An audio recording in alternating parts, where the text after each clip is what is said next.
परम सन्मानयोग गुरु प्यारी गुरु सवारी साध संगत जीओ,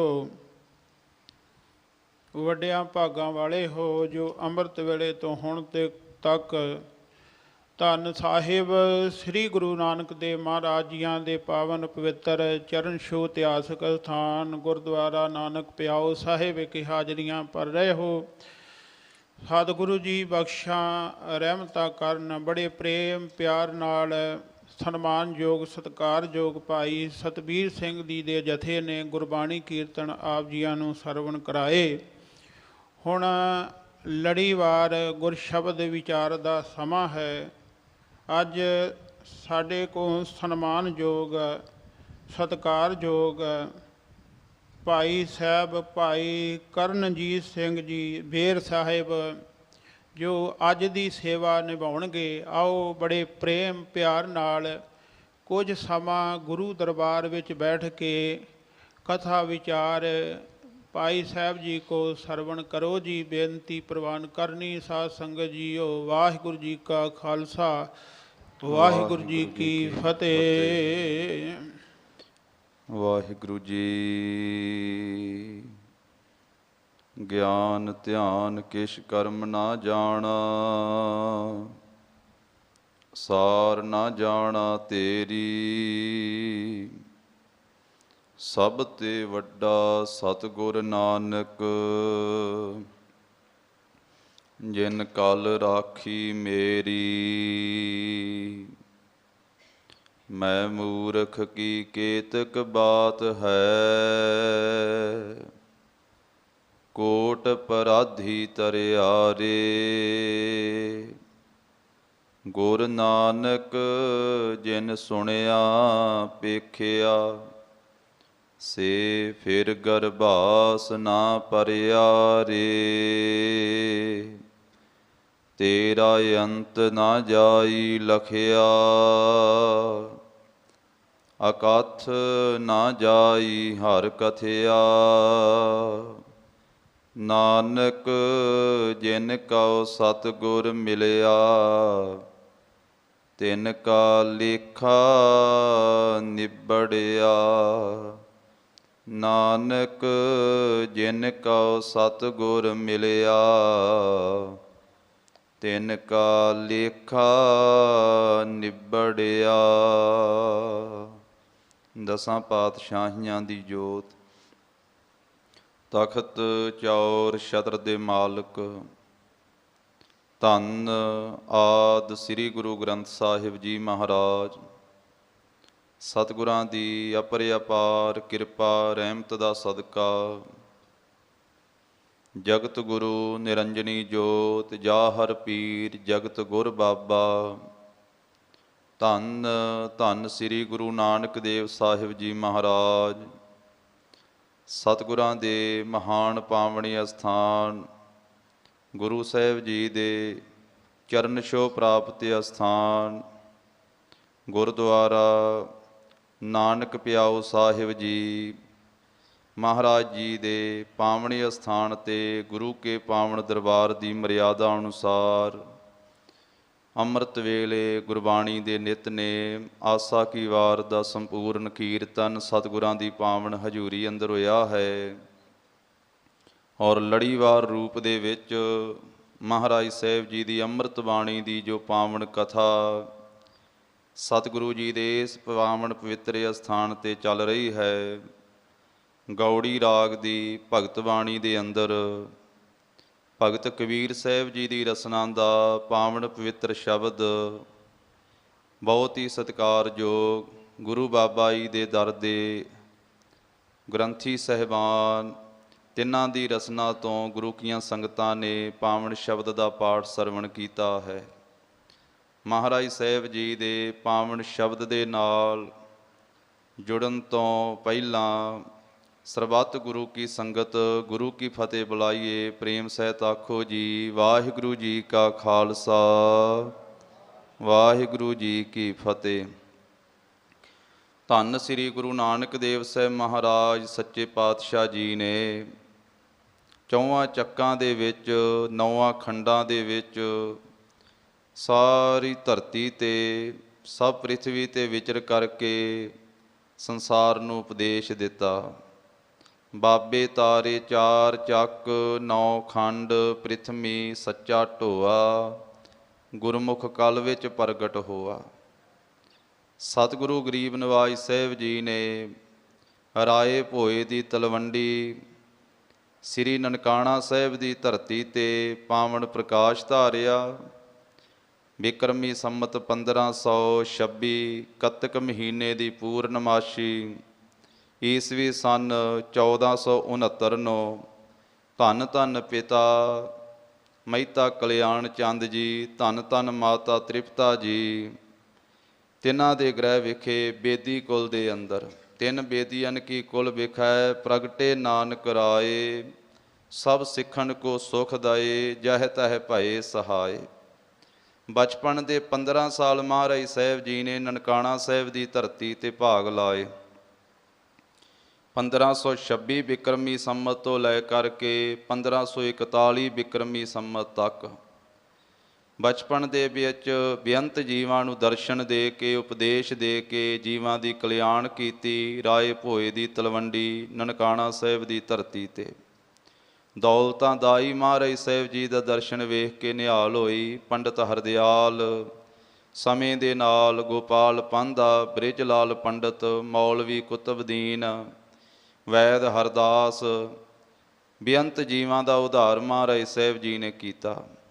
ਸਮੇਂ ਦੇ ਨਾਲ ਗੁਰੂ ਸਾਹਿਬ ਜੀ ਦੇ ਵੱਡੇ ਭੈਣ ਜੀ ਧੰਨ ਧੰਨ ਬੇਬੇ ਨਾਨਕੀ ਜੀ, ਜਿਨ੍ਹਾਂ ਦਾ ਰਿਸ਼ਤਾ ਰਾਏ ਬੁਲਾਰ ਜੀ ਨੇ ਕਰਵਾਇਆ, ਤੇ ਸੁਲਤਾਨਪੁਰ ਲੋਧੀ ਦੀ ਧਰਤੀ ਤੇ ਬੇਬੇ ਨਾਨਕੀ ਜੀ ਦਾ ਵਿਆਹ ਹੋਣਾ ਭਾਈ ਜੈ ਰਾਮ ਜੀ ਦੇ ਨਾਲ, ਜੋ ਬਾਬਾ ਪਰਮਾਨੰਦ ਜੀ ਦੇ ਸਪੁੱਤਰ ਸਨ। ਭਾਈ ਜੈ ਰਾਮ ਜੀ ਤੇ ਸੁਲਤਾਨਪੁਰ ਲੋਧੀ ਦੀ ਧਰਤੀ ਤੇ ਸਾਧ ਸੰਗਤ ਜੀ ਨਵਾਬ ਦੌਲਤ ਖਾਂ ਲੋਧੀ ਦੇ ਪਾਸ ਸਰਕਾਰੀ ਨੌਕਰੀ ਕਰਿਆ ਕਰਦੇ ਸਨ। ਬੇਬੇ ਜੀ ਨੇ ਸੁਲਤਾਨਪੁਰ ਆ ਜਾਣਾ। ਧੰਨ ਧੰਨ ਬੇਬੇ ਨਾਨਕੀ ਜੀ, ਉਹਨਾਂ ਦੀ ਬੇਨਤੀ ਮੰਨ ਕੇ ਤੇ ਰਾਏ ਬੁਲਾਰ ਜੀ ਦੇ ਬੇਨਤੀ ਕਰਨ ਤੋਂ ਜਗਤ ਗੁਰੂ ਸ੍ਰੀ ਗੁਰੂ ਨਾਨਕ ਦੇਵ ਸਾਹਿਬ ਮਹਾਰਾਜ ਜੀ ਨੇ ਬਿਕਰਮੀ ਸੰਮਤ 1541 ਨੂੰ 15 ਸਾਲ ਦੀ ਸਰੀਰ ਕਾਰਬਲਾ ਦੇ ਵਿੱਚ ਸੁਲਤਾਨਪੁਰ ਲੋਧੀ ਦੀ ਧਰਤੀ ਤੇ ਆਉਣਾ। 16 ਸਾਲ ਦੀ ਸਰੀਰ ਕਾਰਬਲਾ ਵਿੱਚ 1542 ਨੂੰ ਮਹਾਰਾਜ ਸਾਹਿਬ ਜੀ ਨੇ ਨਵਾਬ ਦੌਲਤ ਖਾਂ ਲੋਧੀ ਦਾ ਮੋਦੀਖਾਨਾ ਕਰਨਾ, ਤੇ ਸਤਿਗੁਰੂ ਜੀ ਨੇ ਫਿਰ ਤੇਰਾ ਤੇਰਾ ਕਹਿ ਕੇ ਸਭ ਦੀਆਂ ਝੋਲੀਆਂ ਭਰਨੀਆਂ। ਭਾਈ ਬਾਲਾ ਜੀ ਮਹਾਰਾਜ ਸਾਹਿਬ ਜੀ ਦੇ ਬਚਪਨ ਦੇ ਸਾਥੀ ਹਨ, ਜਿਨ੍ਹਾਂ ਨੇ ਗੁਰੂ ਸਾਹਿਬ ਜੀ ਦੇ ਨਾਲ ਮੋਦੀਖਾਨੇ ਦੇ ਵਿੱਚ ਬੈਠ ਕੇ ਮੋਦੀਖਾਨੇ ਦੀ ਕਾਰ ਭਾਈ ਬਾਲਾ ਜੀ ਵੀ ਨਾਲ ਕਰਦੇ, ਉਹ ਰਸਤਾ ਫੜਾਇਆ ਕਰਦੇ ਤੇ ਗੁਰੂ ਜੀ ਤੋਲ ਤੋਲ ਕੇ ਸਭ ਜੀਵਾਂ ਨੂੰ ਸੌਦਾ ਦਿਆ ਕਰਦੇ। 1 ਸਾਲ ਹੋਇਆ ਸੀ ਮਹਾਰਾਜ ਸਾਹਿਬ ਜੀ ਨੂੰ ਮੋਦੀਖਾਨਾ ਕਰਦਿਆਂ, ਜਦੋਂ ਜਗਤ ਗੁਰੂ ਜੀ ਦੀ ਸਰੀਰ ਕਾਰਬਲਾ ਹੋਈ ਹੈ 17 ਸਾਲਾਂ ਦੀ ਬਿਕਰਮੀ ਸੰਮਤ 1543 ਦੇ ਵਿੱਚ, ਤੇ ਧੰਨ ਸ੍ਰੀ ਗੁਰੂ ਨਾਨਕ ਦੇਵ ਸਾਹਿਬ ਮਹਾਰਾਜ ਸੱਚੇ ਪਾਤਸ਼ਾਹ ਜੀ ਦੇ ਵਾਸਤੇ ਫਿਰ ਰਿਸ਼ਤਾ ਆਉਣਾ। ਪੱਖੋ ਕੇ ਰੰਧਾਵਿਆਂ ਦੇ ਪਟਵਾਰੀ ਬਾਬਾ ਮੂਲ ਚੰਦ ਜੀ, ਮਾਤਾ ਚੰਦੋ ਰਾਣੀ ਜੀ, ਤਿੰਨਾਂ ਦੇ ਸਪੁੱਤਰੀ ਧੰਨ ਮਾਤਾ ਸੁਲੱਖਣੀ ਜੀ ਦਾ ਇਹ ਰਿਸ਼ਤਾ ਬੇਬੇ ਨਾਨਕੀ ਜੀ ਅਤੇ ਭਾਈਆ ਜੈ ਰਾਮ ਜੀ ਨੇ ਪ੍ਰਵਾਨ ਕਰਨਾ। ਗੁਰੂ ਜੀ ਦਾ ਮੰਗਣਾ ਹੋਣਾ। ਅਗਲੇ ਸਾਲ ਵਿਆਹ ਦਾ ਦਿਨ ਜਿਹੜਾ ਸੀ ਉਹ ਪੱਕਾ ਕੀਤਾ ਜਾਣਾ।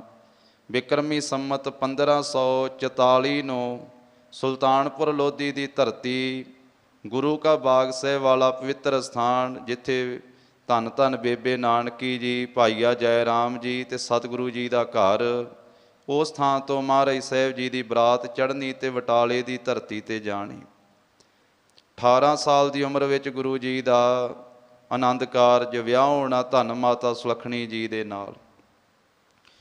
ਔਰ ਫਿਰ ਸਮੇਂ ਦੇ ਨਾਲ ਵਿਆਹ ਤੋਂ 7 ਸਾਲ ਬਾਅਦ ਗੁਰੂ ਕੇ ਬਾਗ ਸਾਹਿਬ ਵਾਲੇ ਅਸਥਾਨ 'ਤੇ ਹੀ ਜਗਤ ਗੁਰੂ ਜੀ ਦੇ ਘਰ ਦੇ ਵਿੱਚ ਵੱਡੇ ਸਾਹਿਬਜ਼ਾਦੇ ਦਾ ਜਨਮ ਹੋਣਾ। ਧੰਨ ਧੰਨ ਬਾਬਾ ਸ੍ਰੀ ਚੰਦ ਸਾਹਿਬ ਜੀ ਦਾ 1551 ਬਿਕਰਮੀ ਸੰਮਤ ਨੂੰ। ਉਹਨਾਂ ਤੋਂ 2 ਸਾਲ ਬਾਅਦ ਛੋਟੇ ਸਾਹਿਬਜ਼ਾਦੇ ਧੰਨ ਧੰਨ ਬਾਬਾ ਲਖਮੀ ਦਾਸ ਸਾਹਿਬ ਜੀ ਪ੍ਰਗਟ ਹੋਣੇ 1553 ਬਿਕਰਮੀ ਸੰਮਤ ਨੂੰ। ਜਦੋਂ ਬਾਬਾ ਸ੍ਰੀ ਚੰਦ ਜੀ ਦਾ ਜਨਮ ਹੋਇਆ, ਜਗਤ ਗੁਰੂ ਜੀ ਦੀ ਸਰੀਰ ਕਾਰਬਲਾ 25 ਵਰ੍ਹਿਆਂ ਦੀ ਹੈ।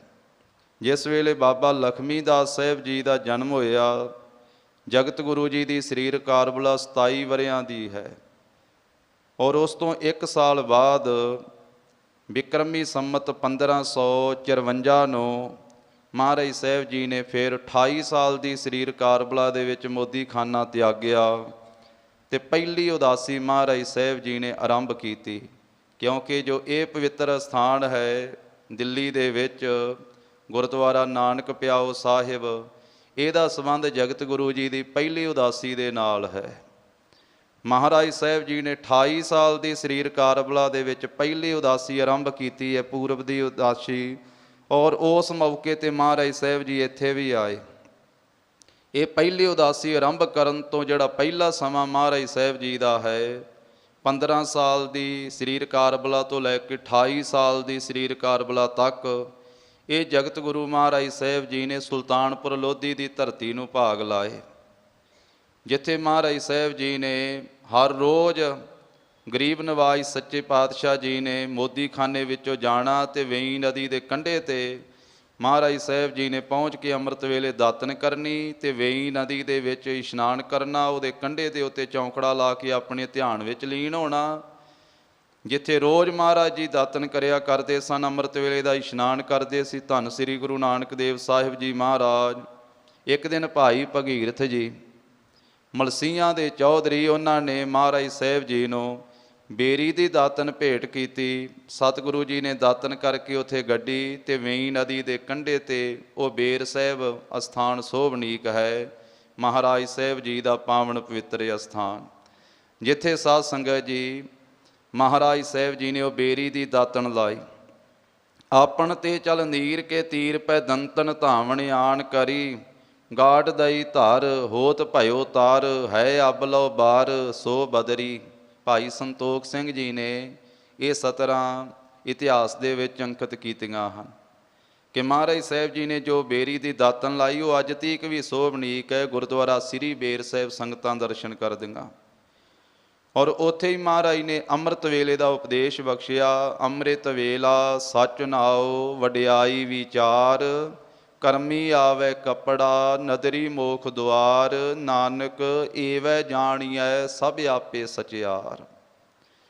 ਹੋਰ ਵੀ ਬੇਅੰਤ ਮਹਾਰਾਜ ਸਾਹਿਬ ਜੀ ਦੇ ਅਸਥਾਨ ਸੁਲਤਾਨਪੁਰ ਸਾਹਿਬ ਸੋਭਨੀਕ ਹਨ। 28 ਸਾਲ ਦੀ ਸਰੀਰ ਕਾਰਬਲਾ 'ਚ ਮਹਾਰਾਜ ਸਾਹਿਬ ਜੀ ਪਹਿਲੀ ਉਦਾਸੀ 1554 ਬਿਕਰਮੀ ਸੰਮਤ ਨੂੰ ਆਰੰਭ ਕਰਦੇ ਆ ਤੇ ਵੱਖ-ਵੱਖ ਥਾਵਾਂ 'ਤੇ ਹੁੰਦਿਆਂ ਹੋਏ ਆ ਇੱਥੇ ਦਿੱਲੀ ਵਿੱਚ ਮਹਾਰਾਜ ਸਾਹਿਬ ਜੀ ਆਉਂਦੇ ਆ। ਔਰ ਜੋ ਇਸ ਸਥਾਨ 'ਤੇ ਵੀ ਇਤਿਹਾਸ ਲਿਖਿਆ ਹੋਇਆ ਹੈ ਬਾਹਰ ਬੋਰਡ ਦੇ ਉੱਤੇ, ਪਹਿਲੀ ਵਾਰੀ ਇਸ ਸਥਾਨ ਦੇ ਦਰਸ਼ਨ ਕਰਨ ਦਾ ਸੁਭਾਗ ਪ੍ਰਾਪਤ ਹੋਇਆ। ਔਰ ਇਤਿਹਾਸ ਦੇ ਵਿੱਚ ਜਗਤ ਗੁਰੂ ਜੀ ਦਾ ਜਦੋਂ ਪਵਿੱਤਰ ਇਤਿਹਾਸ ਆਪਾਂ ਪੜ੍ਹਦੇ ਹਾਂ ਤੇ ਸਿਕੰਦਰ ਲੋਧੀ ਦੇ ਸਮੇਂ, ਬਾਦਸ਼ਾਹ ਦੇ ਸਮੇਂ ਮਹਾਰਾਜ ਸਾਹਿਬ ਜੀ ਇੱਥੇ ਆਉਂਦੇ ਆ। ਔਰ ਬਾਗ ਦੇ ਵਿੱਚ ਮਹਾਵਤ ਦਾ ਹਾਥੀ ਮਰਿਆ ਸੀ ਉਹਨਾਂ ਦਿਨਾਂ ਦੇ ਵਿੱਚ। ਹਾਥੀ ਮਰਿਆ ਹੋਇਆ ਤੇ ਹਾਥੀ ਨੂੰ ਜਿਹੜਾ ਚਲਾਉਣ ਵਾਲਾ ਉਹਨੂੰ ਮਹਾਵਤ ਆਖਿਆ ਜਾਂਦਾ ਹੈ। ਅੱਜ ਦੇ ਸ਼ਬਦ ਦੇ ਵਿੱਚ ਵੀ ਹਾਥੀ ਦਾ ਜ਼ਿਕਰ ਆਉਣਾ ਹੈ, ਮਹਾਵਤ ਦਾ ਜ਼ਿਕਰ ਆਉਣਾ ਹੈ। ਜਿਸ ਵੇਲੇ ਉਹ ਹਾਥੀ ਮਰਿਆ ਹੋਇਆ ਤੇ ਮਹਾਵਤ ਪਾਸ ਬੈਠਾ ਰੋ ਰਿਹਾ ਸੀ, ਮਹਾਰਾਜ ਸਾਹਿਬ ਜੀ ਆਏ ਗਰੀਬ ਨਵਾਜ਼ ਸੱਚੇ ਪਾਤਸ਼ਾਹ ਤੇ ਪੁੱਛਿਆ ਕਿ ਭਾਈ ਕਾਹਦੇ ਵਾਸਤੇ ਰੋਣਾ ਹੈ? ਆਖਿਆ ਜੀ ਇਹ ਬਾਦਸ਼ਾਹ ਦਾ ਹਾਥੀ ਹੈ ਤੇ ਹਾਥੀ ਮਰ ਗਿਆ।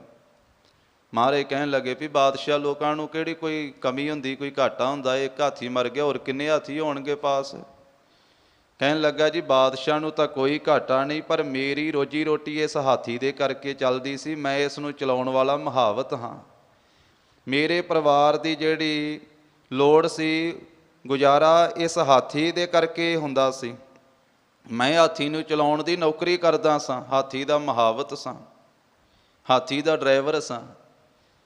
ਅੱਜ ਕੱਲ੍ਹ ਗੱਡੀ ਦਾ ਡਰਾਈਵਰ, ਉਹ ਹਾਥੀ ਨੂੰ ਚਲਾਉਣ ਵਾਲਾ ਮਹਾਵਤ ਆਖਿਆ ਜਾਂਦਾ ਉਹਨੂੰ।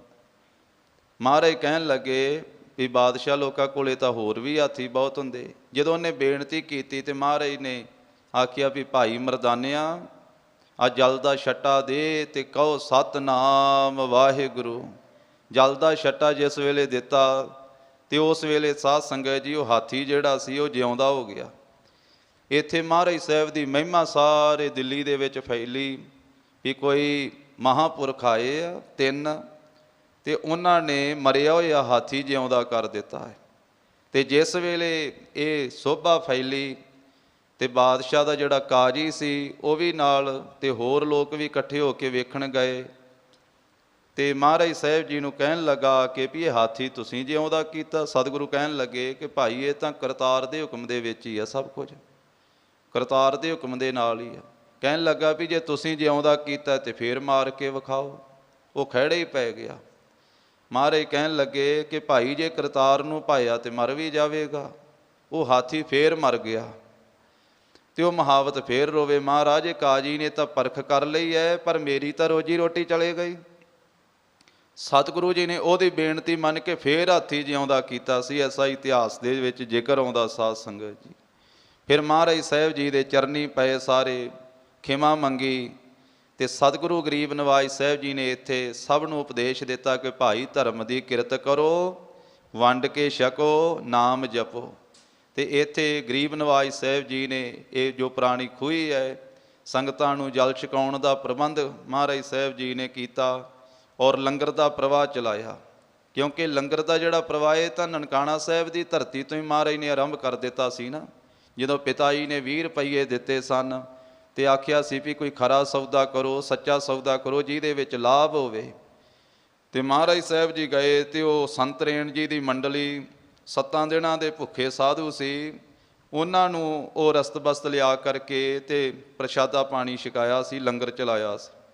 ਤਾਂ ਸਾਧ ਸੰਗਤ ਜੀ ਉਦੋਂ ਤੋਂ ਗੁਰੂ ਕੇ ਇਹ ਲੰਗਰ ਦੀ ਮਰਿਆਦਾ ਚੱਲੀ।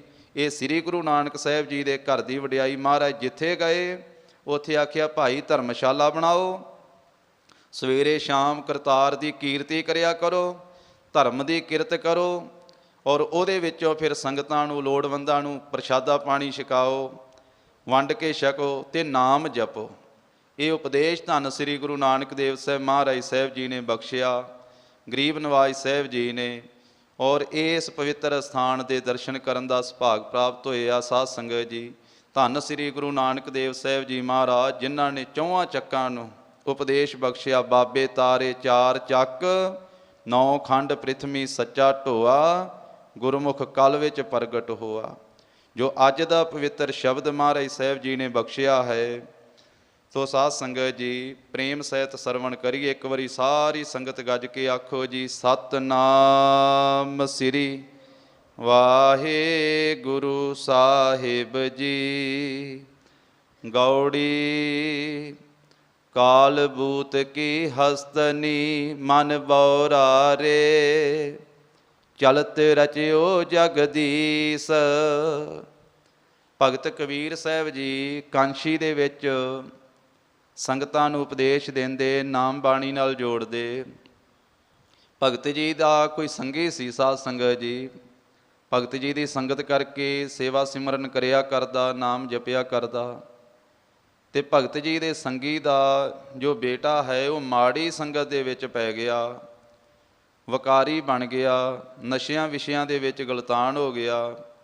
ਆਪਣੇ ਪੁੱਤਰ ਨੂੰ ਨਾਲ ਲੈ ਕਰਕੇ ਭਗਤ ਜੀ ਦੇ ਪਾਸ ਉਹ ਸੰਗੀ ਆਇਆ।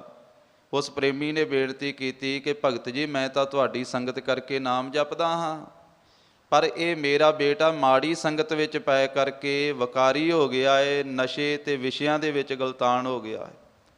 ਇਹਨੂੰ ਕੋਈ ਉਪਦੇਸ਼ ਦਿਓ ਤੇ ਇਹ ਵੀ ਨਾਮ ਬਾਣੀ ਵਾਲੇ ਪਾਸੇ ਲੱਗੇ।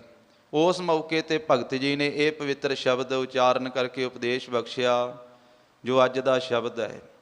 ਇਸ ਵਿੱਚ ਰਹਾਉ ਦੀਆਂ ਤੁਕਾਂ ਅੰਦਰ ਭਗਤ ਕਬੀਰ ਸਾਹਿਬ ਜੀ ਫਰਮਾਉਂਦੇ ਆ, ਬਿਖੈ ਬਾਚ ਹਰ ਰਾਚ, ਸਮਝ ਮਨ ਬਉਰਾ ਰੇ, ਨਿਰਭੈ ਹੋਏ ਨਾ ਹਰ ਭਜੇ, ਮਨ ਬਉਰਾ ਰੇ, ਗਹਿਓ ਨਾ ਰਾਮ ਜਹਾਜ। ਰਹਾਉ ਕਹਿੰਦੇ ਹੈ ਜੀ ਵਿਸ਼ੇ ਵਿਕਾਰਾਂ ਵੱਲੋਂ ਬਾਚ, ਇਹਨਾਂ ਵਿਸ਼ਿਆਂ ਵੱਲੋਂ ਬਾਚ ਤੇ ਹਰੀ ਪਰਮੇਸ਼ਰ ਦੇ ਨਾਮ ਦੇ ਨਾਲ ਰਚਨਾ ਕਰ, ਪ੍ਰੇਮ ਕਰ। ਸਮਝ ਮਨ ਬਉਰਾ ਰੇ, ਬਉਰਾ ਸ਼ਬਦ ਵਾਰ-ਵਾਰ ਆਇਆ ਇਸ ਸ਼ਬਦ ਵਿੱਚ। ਬਉਰਾ ਅਰਥ ਹੈ ਝੱਲੇ ਦਾ, ਕਮਲੇ ਦਾ। ਵੀ ਹੇ ਮੇਰੇ ਮਨਾ, ਹੇ ਪਾਗਲ ਮਨਾ, ਹੇ ਕਮਲੇ ਮਨਾ, ਤੂੰ ਸਮਝ, ਅਕਲ ਕਰ, ਸਿੱਖਿਆ ਧਾਰਨ ਕਰ, ਵਿਸ਼ੇ ਵਿਕਾਰਾਂ ਵੱਲੋਂ ਬਚ ਤੇ ਹਰੀ ਪਰਮੇਸ਼ਰ ਦੇ ਨਾਮ ਦੇ ਨਾਲ ਰਚਨਾ ਕਰ। ਆਰੰਭ 'ਚ ਕਹਿੰਦੇ ਆ, ਕਾਲ ਬੂਤ ਕੀ ਹਸਤਨੀ ਮਨ ਬੌਰਾ ਰੇ। ਹੇ ਮੇਰੇ ਕਮਲੇ ਮਨ, ਜਿਸ ਵੇਲੇ ਹਾਥੀ ਨੂੰ ਫੜਨ ਵਾਲੇ ਉਹ ਜੰਗਲ ਦੇ ਵਿੱਚ ਯਤਨ ਕਰਦੇ ਆ ਨਾ, ਇੱਕ ਡੂੰਘਾ ਟੋਆ ਪੁੱਟ ਲੈਂਦੇ ਹਨ, ਅਤੇ ਡੂੰਘਾ ਟੋਆ ਪੁੱਟ ਕੇ ਉੱਤੇ ਉਹ ਪਤਲੀ ਜਿਹੀ ਛੱਤ ਪਾ ਦਿੰਦੇ ਆ ਕਿ ਪਤਾ ਨਾ ਲੱਗੇ ਵੀ ਇੱਥੇ ਟੋਆ ਪੁੱਟਿਆ ਹੈ। ਬਹੁਤ ਪਤਲੇ ਪਤਲੇ ਕਾਨਿਆਂ ਦੀ ਜਾਂ ਇਸੇ ਤਰ੍ਹਾਂ ਪਤਲੇ ਫੱਟਿਆਂ ਦੀ, ਕਾਗਜ਼ ਦੀ ਉੱਤੇ ਛੱਤ ਪਾ ਦੇਣਗੇ। ਉਹਦੇ ਉੱਤੇ ਇੱਕ ਹਥਨੀ ਦਾ ਕਲਬੂਤ ਬਣਾ ਕਰਕੇ ਉਹ ਖੜਾ ਕਰ ਦਿੰਦੇ।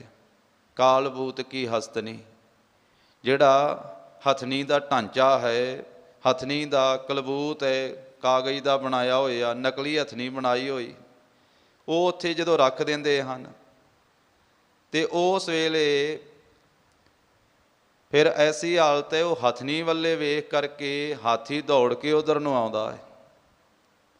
ਕਾਮ ਦੇ ਵਿੱਚ ਗਲਤਾਨ ਹੋਇਆ। ਇਸੇ ਤਰ੍ਹਾਂ ਦਾ ਕਹਿੰਦੇ, ਹੇ ਮੇਰੇ ਬੌਰੇ ਮਨਾ, ਪਾਗਲ ਮਨਾ, ਚਲਤ ਰਚਿਓ ਜਗਦੀਸ਼। ਜਗਤ ਦੇ ਈਸ਼ਵਰ ਨੇ ਇਹ ਸੰਸਾਰ ਦਾ ਕੌਤਕ ਵੀ ਐਸਾ ਹੀ ਰਚਿਆ ਹੈ। ਜਿਵੇਂ ਹਾਥੀ ਨੂੰ ਉਹ ਵੇਖਣ ਵਾਸਤੇ ਤਾਂ ਉਹ ਸਾਰਾ ਕੁਝ ਸੱਚਾ ਪ੍ਰਤੀਤ ਹੁੰਦਾ ਸੀ, ਪਰ ਉਹ ਤਾਂ ਉਹਨੂੰ ਫੜਨ ਵਾਸਤੇ, ਉਹਨੂੰ ਕਾਬੂ ਕਰਨ ਵਾਸਤੇ ਸਾਰਾ ਕੁਝ ਰਚਿਆ ਹੋਇਆ ਸੀ। ਇਹ ਸੰਸਾਰ ਦੇ ਵਿੱਚ ਮਾਇਆ ਦੀ ਰਚਨਾ ਵੀ ਐਸੀ ਹੈ। ਜਿਸ ਮਾਇਆ ਨੂੰ ਇਹ ਸੱਚਾ ਜਾਣ ਕਰਕੇ ਜੀਵ ਉਹਦੇ ਮਗਰ ਦੌੜਦਾ ਹੈ, ਇਹ ਸਾਰਾ ਪ੍ਰਪੰਚ ਜਿਹੜਾ ਇਹ ਮਿਥਿਆ ਹੈ, ਝੂਠਾ ਹੈ।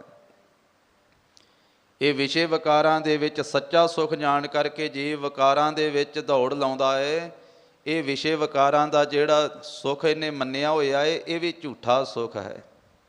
ਮਾਇਆ ਰਚਿਤ ਪਦਾਰਥਾਂ ਦਾ ਜ਼ਿਕਰ ਕਰਦਿਆਂ ਮਹਾਰਾਜ ਪੰਜਵੇਂ ਪਾਤਸ਼ਾਹ ਨੇ ਫਰਮਾਇਆ ਨਾ, ਸੁਖਮਨੀ ਸਾਹਿਬ ਦੀ ਬਾਣੀ ਅੰਦਰ ਵੀ, ਮਿਥਿਆ ਤਨ ਧਨ ਕੁਟੰਬ ਸਬਾਇਆ, ਮਿਥਿਆ ਹਉਮੈ ਮਮਤਾ ਮਾਇਆ, ਮਿਥਿਆ ਰਾਜ ਜੋਬਨ ਧਨ ਮਾਲ, ਮਿਥਿਆ ਕਾਮ ਕ੍ਰੋਧ ਵਿਕਰਾਲ, ਮਿਥਿਆ ਰਥ ਹਸਤੀ ਅਸਵ ਬਸਤਰਾ, ਮਿਥਿਆ ਰੰਗ ਸੰਗ ਮਾਇਆ ਪੇਖ ਹਸਦਾ। ਜਿਸ ਜਿਸ ਪਦਾਰਥਾਂ ਨੂੰ ਵੇਖ ਕਰਕੇ ਇਹ ਹੱਸਦਾ ਏ, ਪ੍ਰਸੰਨਤਾ ਧਾਰਨ ਕਰਦਾ ਏ, ਮਹਾਰਾਜ ਕਹਿੰਦੇ ਹੈ ਤਾਂ ਇਹ ਭਾਈ ਇਹ ਮਿਥਿਆ ਸਭ ਕੁਝ। ਇਹ ਮਨ ਪਿਆਰਿਆ ਤੂੰ ਸਦਾ ਸੱਚ ਸੰਭਾਲੇ, ਇਹੋ ਕੁਟੰਬ ਤੂੰ ਜੇ ਦੇਖਦਾ ਚੱਲੇ ਨਾਹੀ ਤੇਰਾ ਨਾਲੇ, ਸਾਥ ਤੇਰਾ ਚੱਲੇ ਨਾਹੀ ਤਿਸ ਨਾਲ ਕਿਉਂ ਚਿੱਤ ਲਾਈਐ, ਐਸਾ ਕੰਮ ਮੂਲੇ ਨਾ ਕੀਚੈ ਜਿਤ ਅੰਤ ਪਛੋਤਾਈਐ, ਸਤਿਗੁਰੂ ਕਾ ਉਪਦੇਸ਼ ਸੁਣ ਤੂੰ ਹੋਵੈ ਤੇਰਾ ਨਾਲੇ, ਕਹੈ ਨਾਨਕ ਮਨ ਪਿਆਰੇ ਤੂੰ ਸਦਾ ਸੱਚ ਸੰਭਾਲੇ। ਚਲਤ ਰਚਿਓ ਜਗਦੀਸ਼। ਜਗਤ ਦੇ ਈਸ਼ਵਰ ਨੇ ਐਸਾ ਇੱਕ ਕੌਤਕ ਰਚਿਆ ਹੋਇਆ ਹੈ। ਸੋ ਇਹ ਨਾਸਵਾਨ ਹੈ, ਮਾਇਆ ਰਚਨ ਜੋ ਪਦਾਰਥ ਹੈ। ਤਾਂ ਕਲਬੂਤ ਦੀ ਬਣਾਈ ਹੋਈ ਜਿਹੜਾ ਹਸਤਨੀ ਦਾ, ਹਾਥੀ ਦਾ, ਹਥਨੀ ਦਾ ਜਿਹੜਾ ਹੈ ਉਹ ਕਲਬੂਤ ਬਣਾਇਆ ਹੋਇਆ ਹੈ, ਉਸ ਨੂੰ ਵੇਖ ਕਰਕੇ, ਕਾਗਜ਼ ਦੀ ਹਥਨੀ ਨੂੰ ਵੇਖ ਕਰਕੇ, ਕਾਮ ਸੁਆਏ ਗਜ ਬਸ ਪਰੇ ਮਨ ਬੌਰਾ ਰੇ, ਅੰਕਸ ਸਹਿਓ ਸੀਸ। ਕਾਮ ਦੇ ਸਵਾਦ ਦੇ ਵਿੱਚ ਖਚਤ ਹੋਇਆ ਹਾਥੀ ਜਿਹੜਾ ਹੈ ਉਹ ਫਿਰ ਉਧਰ ਨੂੰ ਭੱਜਾ ਆਉਂਦਾ ਹੈ, ਅਤੇ ਉਹ ਟੋਆ ਜਿਹੜਾ ਪੁੱਟਿਆ ਹੁੰਦਾ ਹੈ ਅਤੇ ਉਹ ਟੋਏ 'ਚ ਡਿੱਗ ਪੈਂਦਾ ਹੈ। ਗਜ ਬੱਸ ਪਰੇ, ਅਤੇ ਹਾਥੀ ਜਿਹੜਾ ਹੈ ਉਹ ਫਿਰ ਵੱਸ ਵਿੱਚ ਪੈ ਗਿਆ। ਜਿਸ ਨੇ ਹਾਥੀ ਨੂੰ ਫੜਨ ਵਾਸਤੇ ਉਹ ਟੋਆ ਪੁੱਟਿਆ ਸੀ, ਉਹਦੇ ਵੱਸ ਵਿੱਚ ਆ ਗਿਆ, ਉਸਦੇ ਕਾਬੂ ਵਿੱਚ ਆ ਗਿਆ। ਅੰਕਸ ਸਹਿਓ ਸੀਸ। ਫਿਰ ਆਪਣੀ ਪੜ੍ਹਾਈ ਪੜ੍ਹਾਉਂਦੇ ਹਾਥੀ ਨੂੰ, ਉਹ ਭੁੱਖਾ ਰੱਖਦੇ, ਧਿਆਇਆ ਰੱਖਦੇ, ਆਪਣੀ ਬੋਲੀ ਸਿਖਾਉਂਦੇ ਆ। ਫਿਰ ਕਈ ਦਿਨ ਉਸੇ ਟੋਏ ਦੇ ਵਿੱਚ ਹਾਥੀ ਜਿਹੜਾ ਹੈ ਜੰਗਲ ਦੇ ਵਿੱਚ ਖੁੱਲ੍ਹਾ ਰਹਿੰਦਾ ਸੀ, ਆਪਣੀ ਮੌਜ ਦੇ ਨਾਲ ਵਿਚਰਦਾ ਸੀ। ਉਹ ਕਾਮ ਦੇ ਵਿਸ਼ੇ ਕਰਕੇ ਟੋਏ 'ਚ ਡਿੱਗ ਪਿਆ ਅਤੇ ਦੂਸਰੇ ਦੇ ਵੱਸ ਵਿੱਚ ਆ ਗਿਆ, ਦੂਸਰੇ ਦੇ ਵੱਸ ਪੈ ਗਿਆ। ਫਿਰ ਉਹਨੂੰ ਭੁੱਖਾ ਵੀ ਰਹਿਣਾ ਪਿਆ, ਧਿਆਇਆ ਵੀ ਰਹਿਣਾ ਪਿਆ। ਅੰਕਸ ਸਹਿਓ ਸੀਸ। ਅਤੇ ਫਿਰ ਉਹਦੇ ਸਿਰ ਦੇ ਵਿੱਚ ਲੋਹੇ ਦਾ ਤਿੱਖਾ ਜਿਹੜਾ ਕੁੰਡਾ ਹੈ ਉਹ ਵੀ ਮਾਰਿਆ ਜਾਂਦਾ ਹੈ, ਉਹਨੂੰ ਅੰਕਸ ਆਖਿਆ ਹੈ, ਲੋਹੇ ਦਾ ਕੁੰਡਾ। ਜੋ ਹਾਥੀ ਦੇ ਸਿਰ ਦੇ ਉੱਤੇ, ਗਰਦਨ ਉੱਤੇ ਬੈਠਦਾ ਹੈ ਨਾ ਮਹਾਵਤ, ਅਤੇ ਉਹਦੇ ਹੱਥ ਵਿੱਚ ਫਿਰ ਲੋਹੇ ਦਾ ਕੁੰਡਾ ਹੈ, ਉਹ ਹਾਥੀ ਦੇ ਫਿਰ ਉੱਤੇ ਗਰਦਨ ਦੇ ਵਿੱਚ ਮਾਰਦਾ ਉਹਨੂੰ ਤੋੜਨ ਵਾਸਤੇ। ਫਿਰ ਉਹ ਆਪਣੇ ਸਿਰ ਦੇ ਵਿੱਚ ਕੁੰਡੇ ਖਾਂਦਾ ਹੈ। ਲੋਹੇ ਦੀ ਜਿਹੜੀ ਤਿੱਖੀ ਸੀਖ ਹੈ ਉਹ ਮੁਹਾਵਤ ਨੇ ਆਪਣੇ ਹੱਥ ਵਿੱਚ ਫੜੀ ਹੋਈ ਤੇ ਹਾਥੀ ਦੇ ਫਿਰ ਉੱਤੇ ਸਿਰ ਦੇ ਵਿੱਚ ਉਹ ਮਾਰਦਾ ਹੈ। ਤੇ ਹਾਥੀ ਨੂੰ ਜੇ ਕਹਿੰਦਾ ਵੀ ਬਹਿ ਜਾ ਤੇ ਹਾਥੀ ਬੈਠ ਜਾਂਦਾ, ਜੇ ਹਾਥੀ ਨੂੰ ਕਹਿੰਦਾ ਵੀ ਉੱਠ ਪਾ ਤੇ ਉੱਠ ਪੈਂਦਾ, ਜੇ ਉਹਨੂੰ ਕਹਿੰਦਾ ਵੀ ਕੱਲੀਆਂ ਅਗਲੀਆਂ ਲੱਤਾਂ ਦੇ ਭਾਰ ਤੇ ਬੈਠ ਤੇ ਉਸ ਤਰ੍ਹਾਂ ਬਹਿੰਦਾ, ਫਿਰ ਜੇ ਕਹਿੰਦਾ ਪਿਛਲੀਆਂ ਲੱਤਾਂ ਦੇ ਭਾਰ ਬਹਿ ਇਸ ਤਰ੍ਹਾਂ ਬਹਿੰਦਾ ਹੈ। ਉਹਨੂੰ ਜਿੱਧਰ ਮਰਜੀ ਫਿਰ ਆਪਣੀ ਬੋਲੀ ਪੜ੍ਹਾ ਲੈਂਦਾ ਹੈ, ਮੁਹਾਵਤ ਦੇ ਆਖੇ ਲੱਗ ਕੇ ਤੁਰਦਾ ਫਿਰ। ਪਰ ਇਹ ਸਾਰਾ ਕੁਝ ਕਿਉਂ ਹੋਇਆ? ਕਿਉਂਕਿ ਇੱਕ ਕਾਮ ਦੇ ਵਿਸ਼ੇ ਕਰਕੇ ਪਰਾਏ ਦੇ ਵਸ ਪੈ ਗਿਆ। ਕਿੱਡਾ ਵੱਡਾ ਬਲੀ ਹਾਥੀ। ਇਹਦੇ 'ਚ ਭਗਤ ਜੀ ਕਹਿੰਦੇ ਕਿ ਭਾਈ ਇਹ ਹਾਥੀ ਜੇ ਕਾਬੂ ਆ ਗਿਆ ਤੇ ਮਨੁੱਖ ਵਿੱਚ ਵੀ ਇਹ ਕਾਮ ਦਾ ਵਿਸ਼ਾ ਹੈ। ਕੱਲੀ ਹਾਥੀ ਦੀ ਗੱਲ ਨਹੀਂ, ਹਾਥੀ ਦੀ ਉਦਾਹਰਨ ਦੇ ਕਰਕੇ ਕੱਲੇ ਹਾਥੀ ਨੂੰ ਥੋੜ੍ਹਾ ਸਮਝਾ ਰਹੇ ਆ ਭਗਤ ਕਬੀਰ ਸਾਹਿਬ। ਸਮਝਾ ਤਾਂ ਮਨੁੱਖ ਨੂੰ ਰਹੇ ਆ। ਬਾਣੀ ਦੇ ਵਿੱਚ ਉਦਾਹਰਨਾਂ ਪਸ਼ੂਆਂ ਦੀਆਂ ਦਿੱਤੀਆਂ, ਪੰਛੀਆਂ ਦੀਆਂ ਦਿੱਤੀਆਂ, ਪਰ ਸਮਝਾਇਆ ਤੇ 84 ਲੱਖ ਜੂਨ ਦੇ ਸਰਦਾਰ ਨੂੰ ਹੀ ਆ। ਅਵਰ ਜੋਨ ਤੇਰੀ ਪਨਿਹਾਰੀ, ਇਸ ਧਰਤੀ ਮਹਿ ਤੇਰੀ ਸਿਕਦਾਰੀ।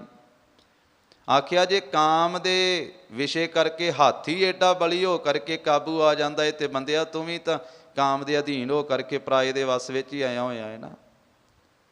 ਮਨੁੱਖ ਨੂੰ ਸਮਝਾਉਂਦੇ ਆ ਮਹਾਰਾਜ ਨੇ ਆਖਿਆ ਪਰਤਰਿਆ ਰੂਪਣਾ ਪੇਖੈ ਨੇਤਰ, ਸਾਧ ਕੀ ਟਹਿਲ ਸੰਤ ਸੰਗ ਹੇਤ, ਕਰਨ ਨਾ ਸੁਨੈ ਕਾਹੂ ਕੀ ਨਿੰਦਾ, ਸਭ ਤੇ ਜਾਣੈ ਆਪਸ ਕਉ ਮੰਦਾ, ਗੁਰ ਪ੍ਰਸਾਦ ਵਿਖਿਆ ਪਰ ਹਰੈ, ਮਨ ਕੀ ਬਾਸਨਾ ਮਨ ਤੇ ਟਰੈ, ਇੰਦਰੀ ਜਿੱਤ ਪੰਚ ਦੋਖ ਤੇ ਰਹਿਤ। ਨਾਨਕ ਕੋਟ ਮੱਧੇ ਕੋ ਐਸਾ ਅਪਰਸ। ਪਰ ਆਖਿਆ ਕੋਈ ਕਰੋੜਾਂ 'ਚ ਕੋਈ ਹੁੰਦਾ ਹੈ ਜਿਹੜਾ ਆਪਣੇ ਇਹਨਾਂ ਇੰਦਰੀਆਂ ਨੂੰ ਜਿੱਤਦਾ ਹੈ।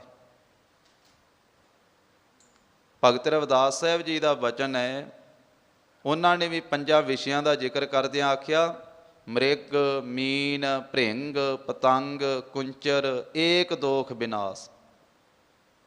ਮ੍ਰਿਗ ਨਾਮ ਹੈ ਹਿਰਨ ਦਾ, ਉਹਨੂੰ ਕੰਨਾਂ ਦਾ ਵਿਸ਼ਾ ਹੈ। ਮੀਨ ਨਾਮ ਹੈ ਮੱਛੀ ਦਾ, ਉਹਨੂੰ ਰਸਨਾ ਦਾ ਵਿਸ਼ਾ ਹੈ। ਭ੍ਰਿੰਗ ਨਾਮ ਹੈ ਭੌਰੇ ਦਾ, ਉਹਨੂੰ ਨਾਸਕਾਂ ਦਾ ਵਿਸ਼ਾ ਹੈ। ਪਤੰਗ ਨਾਮ ਹੈ ਪਤੰਗੇ ਦਾ, ਉਹਨੂੰ ਅੱਖਾਂ ਦਾ ਵਿਸ਼ਾ ਹੈ। ਦੀਵੇ ਦੀ ਲਾਟ ਤੇ ਪਤੰਗੇ ਸੜਦੇ ਆ ਚਾਨਣ ਦੇ ਉੱਤੇ। ਤੇ ਕੁੰਚਰ ਨਾਮ ਹੈ ਹਾਥੀ ਦਾ, ਹਾਥੀ ਨੂੰ ਕਾਮ ਦਾ ਵਿਸ਼ਾ ਹੈ। ਇਹਨਾਂ ਦੇ ਵਿੱਚ ਇੱਕ ਇੱਕ ਵਿਸ਼ਾ ਸੀ ਤੇ ਇੱਕ ਇੱਕ ਵਿਸ਼ੇ ਨੇ ਇਹਨਾਂ ਨੂੰ ਖਤਮ ਕਰ ਦਿੱਤਾ। ਤੇ ਭਗਤ ਰਵਿਦਾਸ ਸਾਹਿਬ ਕਹਿੰਦੇ ਵੀ ਮਨੁੱਖ ਦੇ ਵਿੱਚ ਤਾਂ ਇਹ 5 ਹੀ ਆ ਤੇ ਇਹਦੇ ਬਚਣ ਦੀ ਕੀ ਆਸ ਹੈ? ਇਹ ਗੁਰੂ ਕੇ ਸ਼ਬਦ ਨਾਲ ਜੁੜੇ ਤੇ ਤਾਂ ਵਿਕਾਰਾਂ ਤੋਂ ਬਚ ਸਕਦਾ ਹੈ, ਨਹੀਂ ਤਾਂ ਇਹ ਵਿਕਾਰਾਂ ਤੋਂ ਬਚ ਨਹੀਂ ਸਕਦਾ। ਮ੍ਰਿਗ ਮੀਨ ਭ੍ਰਿੰਗ ਪਤੰਗ ਕੁੰਚਰ ਏਕ ਦੋਖ ਵਿਨਾਸ਼, ਪੰਚ ਦੋਖ ਅਸਾਧ ਜਾਮਹਿ ਤਾ ਕੀ ਕੇਤ ਕਿਆਸ। ਕਾਮ ਸੁਆਏ ਗਜ ਬਸ ਪਰੇ ਮਨ ਬੌਰਾ ਰੇ, ਅੰਕਸ ਸਹਿਓ ਸੀਸ। ਹਾਥੀ ਨੇ ਆਪਣੇ ਸਿਰ ਦੇ ਉੱਤੇ ਫਿਰ ਕੁੰਡੇ ਸਹਾਰੇ। ਮੁਹਾਵਤ ਨੇ ਉਹ ਲੋਹੇ ਦਾ ਕੁੰਡਾ ਹਾਥੀ ਦੇ ਮਾਰਿਆ। ਫਿਰ ਵਿਖੈ ਬਾਚ ਹਰ ਰਾਚ ਸਮਝ ਮਨ ਬੌਰਾ ਰੇ। ਹੇ ਮੇਰੇ ਬੌਰਿਆ ਮਨਾ, ਝੱਲਿਆ ਮਨਾ, ਵਿਸ਼ੇ ਵਿਕਾਰਾਂ ਤੋਂ ਬਾਚ, ਇਹ ਮਾਇਆ ਠੱਗਣੀ ਤੋਂ ਬਾਚ ਤੇ ਹਰੀ ਦੇ ਨਾਲ ਰਚ ਜਾ। ਹਰੀ ਪਰਮੇਸ਼ਰ ਦੇ ਨਾਮ ਨਾਲ ਪ੍ਰੇਮ ਪਾ। ਨਿਰਭੈ ਹੋਏ ਨਾ ਹਰ ਭਜੇ ਮਨ ਬੌਰਾ ਰੇ, ਗਹਿਓ ਨਾ ਰਾਮ ਜਹਾਜ। ਕਹਿੰਦੇ ਭਾਈ ਤੂੰ ਨਿਰਭੈ ਹੋ ਕਰਕੇ ਹਰੀ ਦਾ ਭਜਨ ਕਿਉਂ ਨਹੀਂ ਕਰਦਾ? ਹੇ ਝੱਲੇ ਮਨਾ, ਹੇ ਬੌਰੇ ਕਮਲੇ ਮੇਰੇ ਮਨਾ, ਗਹਿਓ ਨਾ ਰਾਮ ਜਹਾਜ। ਰਾਮ ਜੋ ਸਰਬ ਵਿਆਪਕ ਹੈ ਪਰਮੇਸ਼ਰ, ਉਹਦੇ ਨਾਮ ਦਾ ਜਹਾਜ਼ ਤੂੰ ਨਹੀਂ ਗ੍ਰਹਿਣ ਕੀਤਾ, ਨਹੀਂ ਪਕੜਿਆ। ਤੂੰ ਨਾਮ ਦੇ ਜਹਾਜ਼ ਤੇ ਨਹੀਂ ਚੜ੍ਹਦਾ ਹੈ। ਰਾਮ ਪਰਮੇਸ਼ਰ ਜਹਾਜ਼ ਦੀ ਨਿਆਈ ਹੈ, ਉਹਦਾ ਨਾਮ ਹੀ ਜਹਾਜ਼ ਹੈ। ਜਿਹੜਾ ਨਾਮ ਜਪਦਾ ਏ ਉਹਦਾ ਬੇੜਾ ਪਾਰ ਹੋ ਜਾਂਦਾ ਹੈ। ਗੁਰਬਾਣੀ ਸਾਰੀ ਜਹਾਜ਼ ਨਿਆਈ ਹੈ ਸਾਧ ਸੰਗਤ ਜੀ। ਪੰਚਮ ਪਾਤਸ਼ਾਹ ਨੂੰ ਵਰਦਾਨ ਮਿਲਿਆ ਸੀ ਤੀਜੇ ਪਾਤਸ਼ਾਹ ਨਾਨਾ ਸਤਿਗੁਰੂ ਜੀ ਦਾ, ਧੰਨ ਸ੍ਰੀ ਗੁਰੂ ਅਮਰਦਾਸ ਸਾਹਿਬ ਮਹਾਰਾਜ ਦਾ। ਜਦੋਂ ਗੋਇੰਦਵਾਲ ਸਾਹਿਬ ਦੀ ਧਰਤੀ ਤੇ ਬਚਪਨ ਵਿੱਚ ਰਿੜ ਰਹੇ ਸੀ ਨਾ ਧੰਨ ਸ੍ਰੀ ਗੁਰੂ ਅਰਜਨ ਦੇਵ ਸਾਹਿਬ ਜੀ ਮਹਾਰਾਜ, ਕਿਉਂਕਿ ਬਚਪਨ ਦੇ 11 ਸਾਲ ਗੁਰੂ ਅਰਜਨ ਸਾਹਿਬ ਜੀ ਦੇ ਗੋਇੰਦਵਾਲ ਸਾਹਿਬ ਬਤੀਤ ਹੋਏ। 1620 ਬਿਕਰਮੀ ਸੰਮਤ ਤੋਂ ਲੈ ਕੇ 1631 ਤੱਕ। ਤੇ ਨਾਨਾ ਸਤਿਗੁਰੂ ਜੀ ਨੇ ਬਚਨ ਕਿਹਾ ਸੀ, ਦੋਹੇ ਤਾ ਬਾਣੀ ਕਾ ਬੋਹੇ ਥਾ। ਬੋਹੇ ਥਾ ਨਾਮ ਹੈ ਜਹਾਜ਼ ਦਾ। ਆਖਿਆ ਸਾਡਾ ਦੋਹਤਾ ਇਹ ਬਾਣੀ ਦਾ ਜਹਾਜ਼ ਰਚੇਗਾ। ਸਮੇਂ ਦੇ ਨਾਲ ਜਦੋਂ ਭਾਈ ਗੁਰਦਾਸ ਸਾਹਿਬ ਜੀ ਨੂੰ ਲਿਖਾਰੀ ਲਾ ਕੇ ਤੇ ਸਾਰੀ ਬਾਣੀ ਮਹਾਰਾਜ ਨੇ ਸ੍ਰੀ ਰਾਮਸਰ ਸਰੋਵਰ ਦੇ ਕੰਢੇ ਤੇ ਅੰਮ੍ਰਿਤਸਰ ਸਾਹਿਬ ਲਿਖਾਈ, ਤੇ ਸੱਚਖੰਡ ਸ੍ਰੀ ਹਰਿਮੰਦਰ ਸਾਹਿਬ ਜੀ ਦੇ ਅੰਦਰ 1661 ਬਿਕਰਮੀ ਸੰਮਤ ਭਾਦਰੋਂ ਸੁਦੀ ਏਕਮ ਤੇ ਈਸਵੀ ਸਨ 1604 ਨੂੰ ਪਹਿਲਾ ਪ੍ਰਕਾਸ਼ ਕਰਵਾਇਆ। ਬ੍ਰਹਮ ਗਿਆਨੀ ਬਾਬਾ ਬੁੱਢਾ ਸਾਹਿਬ ਜੀ, ਜਿਨ੍ਹਾਂ ਦੀ 98 ਸਾਲ ਦੀ ਸਰੀਰ ਕਾਰਬਲਾ ਸੀ, ਗੁਰੂ ਘਰ ਦੇ ਪਹਿਲੇ ਗ੍ਰੰਥੀ ਸਾਹਿਬ, ਉਹਨਾਂ ਨੂੰ ਥਾਪਿਆ ਤੇ ਸੰਗਤ ਵਿੱਚ ਮਹਾਰਾਜ ਨੇ ਬਚਨ ਕੀਤੇ ਸੀ ਵੀ ਸੰਗਤ ਜੀ ਬਾਣੀ ਦਾ ਜਹਾਜ਼ ਤਿਆਰ ਹੋ ਗਿਆ ਹੈ। ਉਦੋਂ ਬਚਨ ਕਹੇ ਸੀ ਵੀ ਸ੍ਰੀ ਗੁਰੂ ਗ੍ਰੰਥ ਸਾਹਿਬ ਇਹ ਬਾਣੀ ਦਾ ਜਹਾਜ਼ ਤਿਆਰ ਹੋ ਗਿਆ ਹੈ, ਤੇ ਸੱਚਖੰਡ ਸ੍ਰੀ ਹਰਿਮੰਦਰ ਸਾਹਿਬ ਵੀ ਇਹ ਜਹਾਜ਼ ਹੈ। ਇਤਿਹਾਸ ਵਿੱਚ ਜ਼ਿਕਰ ਆਉਂਦਾ, ਮਹਾਰਾਜ ਨੇ ਆਖਿਆ ਇਹ ਬਾਣੀ ਵੀ ਜਹਾਜ਼ ਹੈ ਤੇ ਸ੍ਰੀ ਦਰਬਾਰ ਸਾਹਿਬ ਵੀ ਜਹਾਜ਼ ਹੈ, ਤੇ ਜਿਹੜਾ ਜਹਾਜ਼ ਤੇ ਚੜ੍ਹ ਜਾਵੇਗਾ ਉਹ ਫਿਰ ਪਾਰ ਹੋ ਜਾਵੇਗਾ। ਪਰ ਜਹਾਜ਼ ਸਮੁੰਦਰੀ ਵੀ ਹੁੰਦਾ ਹੈ ਤੇ ਹਵਾਈ ਜਹਾਜ਼ ਵੀ ਆ, ਪਰ ਜਹਾਜ਼ ਭਾਵੇਂ ਸਮੁੰਦਰੀ ਜਹਾਜ਼ ਤੇ ਚੜ੍ਹਨਾ ਹੋਵੇ ਉਹਦੀ ਟਿਕਟ ਤਾਂ ਲੈਣੀ ਪੈਣੀ ਆ। ਜਹਾਜ਼ ਦੇ ਵਿੱਚ ਤਾਂ ਬੈਠਣਾ ਹੀ ਪੈਣਾ ਵਾ, ਫੇਰ ਹੀ ਜਹਾਜ਼ ਬੰਨੇ ਕਰੇਗਾ ਨਾ ਜਿਹੜਾ ਜਹਾਜ਼ ਤੇ ਚੜ੍ਹੇਗਾ। ਇਹ ਨਾਮ ਰੂਪੀ ਜਹਾਜ਼, ਬਾਣੀ ਰੂਪੀ ਜਹਾਜ਼, ਜਿਹੜਾ ਗੁਰੂ ਕੀ ਸਿੱਖੀ ਪ੍ਰਾਪਤ ਕਰਕੇ ਨਾਮ ਜਪੇਗਾ, ਮੂਲ ਮੰਤਰ ਗੁਰ ਮੰਤਰ ਦਾ ਅਭਿਆਸ ਕਰੇਗਾ, ਗੁਰੂ ਕੀ ਬਾਣੀ ਦਾ ਸਤਿਗੁਰਾਂ ਦਾ ਦਿੱਤਾ ਹੋਇਆ ਨਿਤਨੇਮ ਕਰੇਗਾ, ਤੇ ਬਾਣੀ ਨੇ ਉਸ ਨੂੰ ਫਿਰ ਪਾਰ ਕਰਨਾ ਹੈ। ਭਗਤ ਕਬੀਰ ਸਾਹਿਬ ਕਹਿੰਦੇ ਆ, ਡਰ ਤੋਂ ਰਹਿਤ ਹੋਣ ਵਾਸਤੇ, ਨਿਰਭੈ ਹੋਣ ਵਾਸਤੇ ਤੂੰ ਹਰੀ ਦਾ ਭਜਨ ਨਹੀਂ ਕਰਦਾ ਹੈ, ਕਿਉਂਕਿ ਨਾਮ ਨੇ ਸਾਰੇ ਡਰ ਦੂਰ ਕਰਨੇ ਆ। ਨਿਰਭਉ ਜਪੈ ਸਗਲ ਭਉ ਮਿਟੈ, ਪ੍ਰਭ ਕਿਰਪਾ ਤੇ ਪ੍ਰਾਣੀ ਛੁਟੈ, ਗਹਿਓ ਨਾ ਰਾਮ ਜਹਾਜ਼। ਸਰਬ ਵਿਆਪਕ ਪਰਮੇਸ਼ਰ ਦੇ ਨਾਮ ਦੇ ਜਹਾਜ਼ ਨੂੰ ਤੂੰ ਗ੍ਰਹਿਣ ਨਹੀਂ ਕੀਤਾ ਹੈ, ਪ੍ਰਾਪਤ ਨਹੀਂ ਕੀਤਾ ਹੈ। ਰਹਾਉ ਵਿਸਰਾਮ ਦੇ ਕੇ ਹੋਰ ਉਦਾਹਰਨਾਂ ਦਿੰਦੇ, ਮਰਕਟ ਮੁਸ਼ਟੀ ਅਨਾਜ ਕੀ ਮਨ ਬਉਰਾ ਰੇ। ਮਰਕਟ ਨਾਮ ਹੈ ਬਾਂਦਰ ਦਾ। ਜਿਨ੍ਹਾਂ ਲੋਕਾਂ ਨੇ ਬਾਂਦਰ ਨੂੰ ਫੜਨਾ ਹੋਵੇ, ਉਹ ਕੁਝ ਦਾਣੇ, ਛੋਲਿਆਂ ਦੇ ਦਾਣੇ ਖਿਲਾਰ ਕੇ ਤੇ ਇੱਕ ਛੋਟੇ ਮੂੰਹ ਵਾਲੀ ਜਿਹੜੀ ਕੁੱਜੀ ਹੈ, ਗੜਵੀ ਹੈ, ਉਹਨੂੰ ਮਿੱਟੀ ਵਿੱਚ ਗੱਡ ਦਿੰਦੇ ਆ। ਉਹਦਾ ਮੂੰਹ ਛੋਟਾ ਹੁੰਦਾ ਹੈ ਤੇ ਉਹਦੇ ਵਿੱਚ ਕੁਝ ਦਾਣੇ ਪਾ ਦਿੰਦੇ। ਜਦੋਂ ਬਾਂਦਰ ਆਉਂਦਾ ਹੈ ਉਹ ਦਾਣੇ ਚੁਗਦਾ ਹੈ। ਫਿਰ ਜਿਸ ਵੇਲੇ ਉਹ ਕੁੱਜੀ ਦੇ ਵਿੱਚ ਆਪਣਾ ਹੱਥ ਪਾਉਂਦਾ ਹੈ, ਪੰਜਾ ਪਾਉਂਦਾ ਹੈ, ਤੇ ਅੰਦਰੋਂ ਦਾਣਿਆਂ ਦੀ ਮੁੱਠ ਭਰ ਲੈਂਦਾ ਹੈ। ਤੇ ਜਦੋਂ ਮੁੱਠ ਭਰ ਕੇ ਬਾਹਰ ਖਿੱਚਣ ਲੱਗਦਾ ਹੈ ਤਾਂ ਉਸ ਵੇਲੇ ਫਿਰ ਉਹ ਹੱਥ ਉਹਦਾ ਬਾਹਰ ਨਿਕਲਦਾ ਨਹੀਂ ਹੈ। ਮਰਕਟ ਮੁਸ਼ਟੀ ਅਨਾਜ ਕੀ ਮਨ ਬਉਰਾ ਰੇ। ਹੇ ਮੇਰੇ ਕਮਲੇ ਮਨਾ, ਜਿਵੇਂ ਬਾਂਦਰ ਨੇ ਉਹ ਭੀੜੇ ਮੂੰਹ ਵਾਲੀ ਕੁੱਜੀ ਦੇ ਵਿੱਚ ਹੱਥ ਪਾ ਕਰਕੇ ਤੇ ਆਪਣੀ ਮੁੱਠ ਭਰੀ, ਤੇ ਫਿਰ ਲੀਨੀ ਹੱਥ ਪਸਾਰ ਕਰਕੇ ਵਿੱਚੋਂ ਮੁੱਠ ਤਾਂ ਭਰ ਲਈ, ਦਾਣੇ ਲੈ ਲਏ। ਛੂਟਣ ਕੋ ਸਹਿਸਾ ਭਰਿਆ ਮਨ ਬਉਰਾ ਰੇ, ਨਾਚਿਓ ਘਰ ਘਰ ਬਾਰ। ਤੇ ਫਿਰ ਉਹ ਮੁੱਠ ਭਰੀ, ਹੱਥ ਬਾਹਰ ਨਿਕਲਦਾ ਨਹੀਂ, ਪੰਜਾ ਬਾਹਰ ਨਿਕਲਦਾ ਨਹੀਂ ਹੈ। ਉਹਨੂੰ ਭਰਮ ਪੈ ਜਾਂਦਾ ਹੈ ਵੀ ਇਹ ਮੇਰਾ ਹੱਥ ਵਿੱਚ ਕਿਸੇ ਨੇ ਫੜ ਲਿਆ ਹੈ। ਨਾ ਤਾਂ ਉਹ ਦਾਣੇ ਛੱਡਦਾ ਹੈ ਤੇ ਨਾ ਹੱਥ ਬਾਹਰ ਹੀ ਕੱਢਦਾ ਹੈ।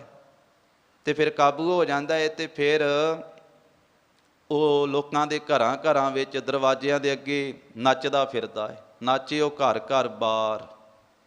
ਇਸੇ ਤਰ੍ਹਾਂ ਕਹਿੰਦੇ ਵੀ ਇਹ ਮਾਇਆ ਦੇ ਵਿੱਚ ਇਹ ਜੀਵ ਨੇ ਆਪਣਾ ਹੱਥ ਪਾਇਆ ਹੋਇਆ ਹੈ, ਇਹ ਛੱਡਦਾ ਨਹੀਂ, ਤੇ ਫਿਰ ਵਿੱਚ ਹੀ ਇਹ ਫਸ ਜਾਂਦਾ ਹੈ ਤੇ ਘਰਾਂ ਦੇ ਵਿੱਚ ਦਰਵਾਜ਼ਿਆਂ ਦੇ ਅੱਗੇ ਨੱਚਦਾ ਫਿਰਦਾ ਹੈ। ਮਾਇਆ ਜਿਵੇਂ ਨਚਾਉਂਦੀ ਹੈ। ਜਿਉਂ ਨਲਨੀ ਸੂ ਅਟਾ ਗਹਿਓ ਮਨ ਬਉਰਾ ਰੇ। ਜਿਵੇਂ ਤੋਤੇ ਨੂੰ ਫੜਨ ਵਾਲੇ 2 ਕਿੱਲੇ ਗੱਡ ਕੇ ਉੱਤੇ ਇੱਕ ਉਹ ਨਲਨੀ ਜਿਹੜੀ ਹੈ ਉਹ ਵਿੱਚ ਲਾ ਦਿੰਦੇ ਹਨ। ਵਾਂਸ ਜਿਹੜਾ ਉਹ ਵਿੱਚੋਂ ਪੋਰਾ ਖਾਲੀ ਹੁੰਦਾ ਹੈ, ਦੋਵਾਂ ਪਾਸੇ ਉਹ ਕਿੱਲੇ ਗੱਡ ਕਰਕੇ ਤੇ ਉਹ ਪੋਲਾ ਵਾਂਸ ਵਿੱਚ ਲਾ ਦਿੰਦੇ, ਥੱਲੇ ਪਾਣੀ ਦਾ ਭਾਂਡਾ ਭਰ ਕੇ ਰੱਖ ਦਿੰਦੇ। ਜਦੋਂ ਤੋਤਾ ਉੱਤੇ ਆ ਕੇ ਬੈਠਦਾ ਹੈ ਤੇ ਉਹ ਨਲਨੀ ਘੁੰਮ ਜਾਂਦੀ ਹੈ ਤੇ ਉਹਦਾ ਮੂੰਹ ਥੱਲੇ ਨੂੰ ਹੋ ਜਾਂਦਾ ਹੈ ਤੇ ਪਾਣੀ ਦੇ ਨਾਲ ਅੱਖਾਂ ਜਾ ਕੇ ਲੱਗਦੀਆਂ ਤੇ ਉਹਨੂੰ ਐਂ ਲੱਗਦਾ ਹੈ ਵੀ ਪਾਣੀ ਬਹੁਤ ਜ਼ਿਆਦਾ ਹੈ, ਮੈਂ ਡਿੱਗ ਪਿਆ, ਵਿੱਚ ਡੁੱਬ ਜਾਵਾਂਗਾ। ਜਿਉਂ ਨਲਨੀ ਸੂ ਅਟਾ ਗਹਿਓ, ਸੂ ਅਟਾ ਨਾਮ ਹੈ ਤੋਤੇ ਦਾ। ਜਿਵੇਂ ਉਹ ਨਲਨੀ ਨੂੰ ਫੜ ਲਿਆ ਤੋਤੇ ਨੇ, ਮਨ ਬਉਰਾ ਰੇ। ਹੇ ਮੇਰੇ ਕਮਲੇ ਮਨਾ, ਮਾਇਆ ਇਹੋ ਵਿਵਹਾਰ। ਮਾਇਆ ਦਾ ਇਸ ਤਰ੍ਹਾਂ ਦਾ ਵਿਵਹਾਰ ਹੈ। ਜਦੋਂ ਜੀਵ ਮਾਇਆ 'ਚ ਗਲਤਾਨ ਹੋ ਜਾਂਦਾ ਉਹਨੂੰ ਫਿਰ ਛੱਡਦਾ ਨਹੀਂ। ਜਿਵੇਂ ਤੋਤਾ ਨਹੀਂ ਉਹ ਨਲਨੀ ਨੂੰ ਛੱਡਦਾ, ਵਾਂਸਲੀ ਨੂੰ ਨਹੀਂ ਛੱਡਦਾ। ਜੈਸਾ ਰੰਗ ਕੁਸੁੰਭ ਕਾ ਮਨ ਬਉਰਾ ਰੇ। ਕੁਸੁੰਭੀ ਰੰਗ ਹੁੰਦਾ ਹੈ ਜਿਹੜਾ ਛੇਤੀ ਲਹਿ ਜਾਵੇ, ਡੱਬ ਖੜੱਬਾ ਹੋ ਜਾਵੇ, ਇੱਕੋ ਹੀ ਧੋ ਪਾਈਏ। ਜਿਵੇਂ ਕੁਸੁੰਭ ਦਾ ਰੰਗ ਹੈ ਛੇਤੀ ਲੱਥ ਜਾਣ ਵਾਲਾ, ਡੱਬ ਖੜੱਬਾ ਹੋ ਜਾਣ ਵਾਲਾ। ਇਸੇ ਤਰ੍ਹਾਂ ਹੇ ਮੇਰੇ ਕਮਲੇ ਮਨਾ ਤਿਉਂ ਪਸਰਿਓ ਪਾਸਾਰ, ਇਸੇ ਤਰ੍ਹਾਂ ਹੀ ਇਹ ਸੰਸਾਰ ਦਾ ਪਸਾਰਾ ਪਸਰਿਆ ਹੋਇਆ ਹੈ। ਨਾਵਣ ਕੋ ਤੀਰਥ ਘਣੇ ਮਨ ਬੌਰਾ ਰੇ। ਭਗਤ ਕਬੀਰ ਸਾਹਿਬ ਕਹਿੰਦੇ ਆ ਵੀ ਤੀਰਥ ਤਾਂ ਬਹੁਤ ਵਾ ਨਹਾਉਣ ਵਾਸਤੇ, ਇਸ਼ਨਾਨ ਕਰਨ ਵਾਸਤੇ, 68 ਤੀਰਥ ਵਾ। ਇਹ ਮੇਰੇ ਕਮਲੇ ਮਨਾ ਪੂਜਨ ਕੋ ਬਹੁ ਦੇਵ, ਤੇ ਪੂਜਾ ਕਰਨ ਵਾਸਤੇ ਬਹੁਤੇ ਦੇਵਤੇ ਆ। 33 ਕਰੋੜ ਦੇਵੀ ਦੇਵਤੇ ਲੋਕ ਮੰਨਦੇ ਹਨ। ਏਡੀ ਵੱਡੀ ਗਿਣਤੀ ਇਹ ਦੇਵਤਿਆਂ ਦੀ ਹੈ, ਤੇ ਨਹਾਉਣ ਵਾਸਤੇ ਤੀਰਥ ਵੀ ਬਹੁਤੇ ਹਨ। ਨਹਾਵਨ ਕੋ ਤੀਰਥ ਘਣੇ ਮਨ ਬੌਰਾ ਰੇ। ਹੇ ਕਮਲੇ ਮਨਾ ਪੂਜਨ ਕੋ ਬਹੁ ਦੇਵ, ਤੇ ਪੂਜਾ ਕਰਨ ਵਾਸਤੇ ਦੇਵਤੇ ਵੀ ਬਹੁਤੇ ਆ। ਪਰ ਛੁਟਕਾਰਾ ਕਿਵੇਂ ਹੋਵੇਗਾ? ਕਹੋ ਕਬੀਰ ਛੂਟਨ ਨਹੀਂ ਮਨ ਬੌਰਾ ਰੇ। ਇਹ ਮੇਰੇ ਕਮਲੇ ਮਨਾ ਬਹੁਤੇ ਤੀਰਥਾਂ ਦੇ ਉੱਤੇ, 68 ਤੀਰਥਾਂ ਤੇ ਨਹਾਉਣ ਨਾਲ ਹੀ ਛੁੱਟਿਆ ਨਹੀਂ ਜਾਵੇਗਾ। ਕਿਉਂਕਿ ਭਗਤ ਜੀ ਕਹਿੰਦੇ ਕਬੀਰ ਗੰਗਾ ਤੀਰ ਜੋ ਘਰ ਕਰ ਹੈ, ਪੀਵਹਿ ਨਿਰਮਲ ਨੀਰ, ਬਿਨ ਹਰ ਨਾਮ ਨਾ ਮੁਕਤ ਹੋਏ, ਇਉਂ ਕਹਿ ਰਵੇਂ ਕਬੀਰ। ਭਾਵੇਂ ਕੋਈ ਗੰਗਾ ਦੇ ਕੰਢੇ ਤੇ ਘਰ ਬਣਾ ਕੇ ਵੀ ਬਹਿ ਜਾਵੇ ਤੇ ਰੋਜ਼ ਇਸ਼ਨਾਨ ਵੀ ਕਰੇ ਗੰਗਾ ਵਿੱਚ, ਜਿੰਨਾ ਚਿਰ ਨਾਮ ਨਹੀਂ ਜਪਦਾ, ਜਿੰਨਾ ਚਿਰ ਬੰਦਗੀ ਨਹੀਂ ਕਰਦਾ, ਉਹਨਾਂ ਚਿਰ ਛੁਟਕਾਰਾ ਨਹੀਂ ਹੋ ਸਕਦਾ। ਨਹੀਂ ਤੇ ਲੋਕ ਕਹਿੰਦੇ ਸੀ ਵੀ ਕਾਂਸ਼ੀ ਵਿੱਚ ਮਰਨ ਨਾਲ ਹੀ ਮੁਕਤੀ ਹੋ ਜਾਂਦੀ ਹੈ। ਪਰ ਭਗਤ ਕਬੀਰ ਸਾਹਿਬ ਜੀ ਕਾਂਸ਼ੀ ਛੱਡ ਕੇ ਮਗਹਰ ਚਲੇ ਗਏ ਸਨ। ਕਹਿੰਦੇ ਭਾਈ ਨਾਮ ਨਾਲ ਮੁਕਤੀ ਹੁੰਦੀ ਹੈ। ਜੇ ਕੋਈ ਕਾਂਸ਼ੀ ਵਿੱਚ ਵੀ ਰਵੇ, ਤੀਰਥਾਂ ਤੇ ਵੀ ਨਹਾਵੇ, ਜੇ ਔਗਣ ਨਹੀਂ ਛੱਡਦਾ, ਪਾਪ ਨਹੀਂ ਛੱਡਦਾ, ਵਿਕਾਰ ਨਹੀਂ ਛੱਡਦਾ, ਉਹ ਮੁਕਤ ਨਹੀਂ ਹੋ ਸਕਦਾ। ਭਾਵੇਂ ਨਹਾਉਣ ਵਾਸਤੇ ਬਹੁਤੇ ਤੀਰਥ ਆ, ਭਾਵੇਂ ਪੂਜਣ ਵਾਸਤੇ ਬਹੁਤੇ ਦੇਵਤੇ ਆ। ਕਹੋ ਕਬੀਰ ਛੂਟਣ ਨਹੀਂ। ਜਿੰਨਾ ਚਿਰ ਵਿਕਾਰੀ ਮਨੁੱਖ ਵਿਕਾਰ ਛੱਡ ਕੇ ਨਾਮ ਨਹੀਂ ਜਪਦਾ, ਉਹਨਾਂ ਚਿਰ ਉਹ ਛੁੱਟ ਨਹੀਂ ਸਕਦਾ। ਮਨ ਬੌਰਾ ਰੇ। ਇਹ ਮੇਰੇ ਕਮਲੇ ਮਨਾ ਬੌਰੇ ਮਨਾ ਛੂਟਨ ਹਰ ਕੀ ਸੇਵ, ਤੇ ਛੁਟਕਾਰਾ ਹੋਵੇਗਾ ਹਰੀ ਪਰਮੇਸ਼ਰ ਦੀ ਸੇਵਾ ਦੇ ਨਾਲ, ਪ੍ਰਭੂ ਦੀ ਸੇਵਾ ਨਾਲ। ਇਸ ਕਰਕੇ ਆਖਿਆ ਹਰ ਕੀ ਤੁਮ ਸੇਵਾ ਕਰੋ, ਦੂਜੀ ਸੇਵਾ ਕਰੋ ਨਾ ਕੋਏ ਜੀ। ਹਰ ਕੀ ਸੇਵਾ ਤੇ ਮਨੋਂ ਚਿੰਦਿਆ ਫਲ ਪਾਈਐ, ਦੂਜੀ ਸੇਵਾ ਜਨਮ ਬਿਰਥਾ ਜਾਏ ਜੀ।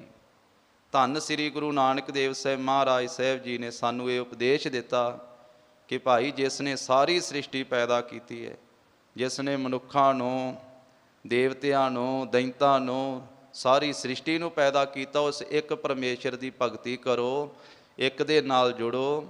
ਤਾਂ ਹੀ ਮਹਾਰਾਜ ਨੇ ਆਖਿਆ ਇੱਕ ਓੰਕਾਰ ਸਤਿਨਾਮ ਕਰਤਾ ਪੁਰਖ ਨਿਰਭਉ ਨਿਰਵੈਰ ਅਕਾਲ ਮੂਰਤ ਅਜੂਨੀ ਸੈਭੰ ਗੁਰ ਪ੍ਰਸਾਦ। ਜਪ ਆਦ ਸੱਚ ਜੁਗਾਦ ਸੱਚ, ਹੈ ਭੀ ਸੱਚ ਨਾਨਕ ਹੋਸੀ ਭੀ ਸੱਚ। ਉਸ ਨੂੰ ਜਪ ਜਿਹੜਾ ਸ੍ਰਿਸ਼ਟੀ ਦੀ ਰਚਨਾ ਤੋਂ ਪਹਿਲਾਂ ਵੀ ਸੱਚਾ ਹੈ। ਆਦ ਸੱਚ, ਸ੍ਰਿਸ਼ਟੀ ਰਚ ਦਿੱਤੀ ਫਿਰ ਵੀ ਯੁੱਗਾਂ ਵਿੱਚ ਵੀ ਸੱਚਾ ਹੈ। ਜੁਗਾਦ ਸੱਚ, ਵਰਤਮਾਨ ਕਾਲ ਵਿੱਚ ਹੈ ਭੀ ਸੱਚ ਨਾਨਕ ਹੋਸੀ ਭੀ ਸੱਚ। ਉਸ ਹਰੀ ਪ੍ਰਭੂ ਦੀ ਸੇਵਾ ਭਗਤੀ ਨਾਲ ਹੀ ਛੁਟਕਾਰਾ ਹੋਵੇਗਾ। ਭਗਤ ਜੀ ਦੇ ਪਾਵਨ ਪਵਿੱਤਰ ਸ਼ਬਦ ਦੀ ਵਿਚਾਰ ਸਾਂਝੀ ਕਰਦਿਆਂ ਇਸ ਪਵਿੱਤਰ ਸਥਾਨ 'ਤੇ ਧੰਨ ਸ੍ਰੀ ਗੁਰੂ ਨਾਨਕ ਦੇਵ ਸਾਹਿਬ ਮਹਾਰਾਜ ਜੀ ਦੇ ਚਰਨ ਪਰਸਦਿਆਂ ਹੋਈਆਂ ਭੁੱਲਾਂ ਚੁੱਕਾਂ ਦੀ ਸਤਿਗੁਰੂ ਜੀ ਗੁਰ ਸੰਗਤ ਜੀ ਖਿਮਾ ਦੇਣੀ, ਅੱਗੇ ਵਾਸਤੇ ਸਮੱਤ ਬਖਸ਼ਣੀ। ਪਹਿਲੀ ਵਾਰ ਇਸ ਪਵਿੱਤਰ ਸਥਾਨ ਦੇ ਦਰਸ਼ਨ ਕਰਨ ਦਾ ਸੁਭਾਗ ਪ੍ਰਾਪਤ ਹੋਇਆ। ਧੰਨ ਸ੍ਰੀ ਗੁਰੂ ਗ੍ਰੰਥ ਸਾਹਿਬ ਮਹਾਰਾਜ ਜੀ ਦਾ ਸ਼ੁਕਰ ਹੈ। ਔਰ ਦਿੱਲੀ ਸਿੱਖ ਗੁਰਦੁਆਰਾ ਕਮੇਟੀ ਦਾ, ਸਮੂਹ ਗੁਰੂ ਕੇ ਸਿੱਖਾਂ ਦਾ ਬਹੁਤ ਬਹੁਤ ਧੰਨਵਾਦ। ਇਸ ਪਵਿੱਤਰ ਸਥਾਨ ਦੇ ਹੈਡ ਗ੍ਰੰਥੀ ਸਾਹਿਬਾਨ ਭਾਈ ਬਚਿੱਤਰ ਸਿੰਘ ਜੀ, ਤਿੰਨਾਂ ਦਾ ਧੰਨਵਾਦ। ਅਖੀਰਲੀਆਂ ਪੰਕਤੀਆਂ ਦਾ ਜਾਪ ਕਰਕੇ ਫਤਿਹ ਬੁਲਾਈਏ ਜੀ। ਨਾਵਨ ਕਉ ਤੀਰਥ ਘਨੇ ਮਨ ਬੌਰਾ ਰੇ, ਪੂਜਨ ਕਉ ਬਹੁ ਦੇਵ, ਕਹੋ ਕਬੀਰ ਛੂਟਨ ਨਹੀਂ ਮਨ ਬੌਰਾ ਰੇ, ਛੂਟਨ ਹਰ ਕੀ ਸੇਵ। ਵਾਹਿਗੁਰੂ ਜੀ ਕਾ ਖਾਲਸਾ, ਵਾਹਿਗੁਰੂ ਜੀ ਕੀ